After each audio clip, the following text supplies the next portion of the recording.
मैं डॉक्टर अरविंद तोमर फिर उपस्थित हुआ हूँ एक नई वीडियो में। किसान बंधु, आज की वीडियो का मेरा मेन टॉपिक है कि मैं अपने खेत पर आया हुआ हूँ और इस समय जो मेरे खेत की जो अवस्था है वो देख रहे हैं, इसमें फ्लैग लीफ जो निकल चुकी है। और जैसा कि अब मैंने पिछली वीडियो में आपको बताया था कि फ्लैग लीफ जो होती है वो बाली के अलावा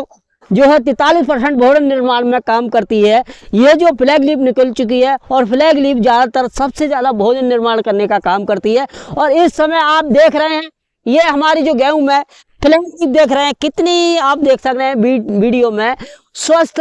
फ्लैग लीफ है। और इस समय किसान भाइयों, आप अपनी गेहूं की फसल में विशेष ध्यान रखें कि आपकी फ्लैग लीफ है गेहूं की फसल में वो स्वस्थ रहे, किसी भी प्रकार का उसमें पीलापन किसान भाइयों देखने को नहीं मिले। अगर इस तरह की अगर आपकी गेहूं की अवस्था है, फ्लैग लीफ आपकी निकल चुकी है, तो इस समय आप अपने गेहूं की फसल में जो घुलनशील NPK 05234 लेना है वो 1 से 1.5 किलो प्रति एकड़ के अनुसार लेना है। जैसा कि आप जानते हैं कि घुलनशील NPK 05234 में जो नाइट्रोजन होता है वो 0% होता है, उसमें 52% जो फास्फोरस होता है वो बाली को लंबा निकालने में, बाली मोटी बनाने में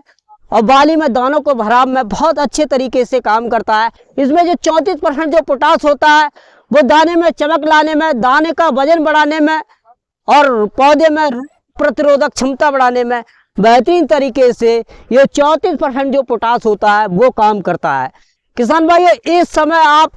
अपने गेहूं की जो अवस्था, जैसा कि हमारे जो गेहूं देख रहे हैं, इसमें मैं घुलनशील NPK 05234 का स्प्रे करने वाला हूं। अगर आप भी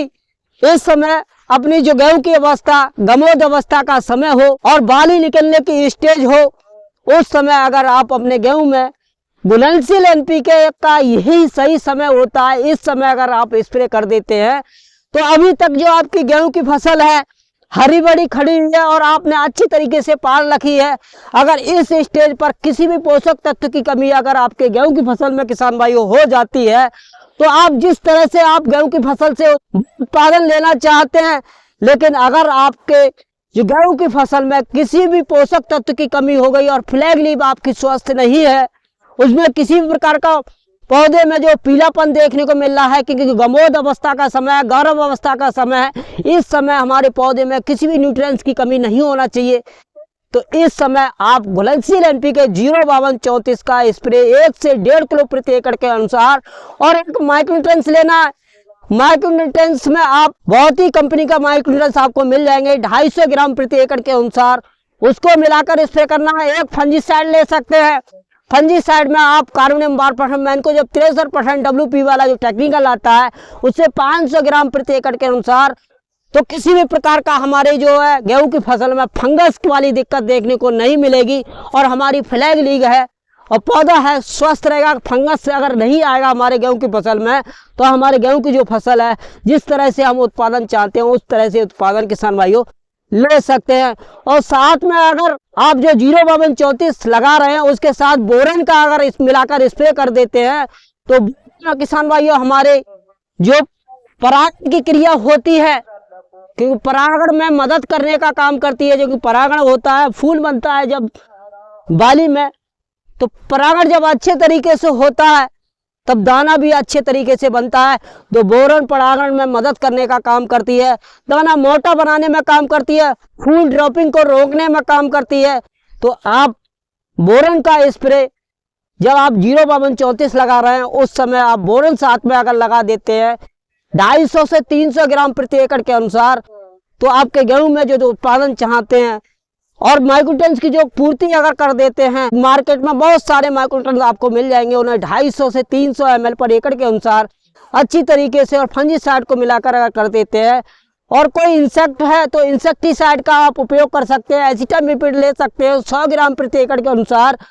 तो ये चारों चीज़ों को अच्छी तरीके से मिलाकर अगर आप अपनी गेहूं की फसल में स्प्रे कर देते हैं, तो उम्मीद करता हूं कि आप अपनी गेहूं की फसल से किसान भाइयों बहुत ही अच्छा उत्पादन ले सकते हैं। क्योंकि इस समय अगर हमने लापरवाही कर दी और अपने गेहूं में ध्यान नहीं दिया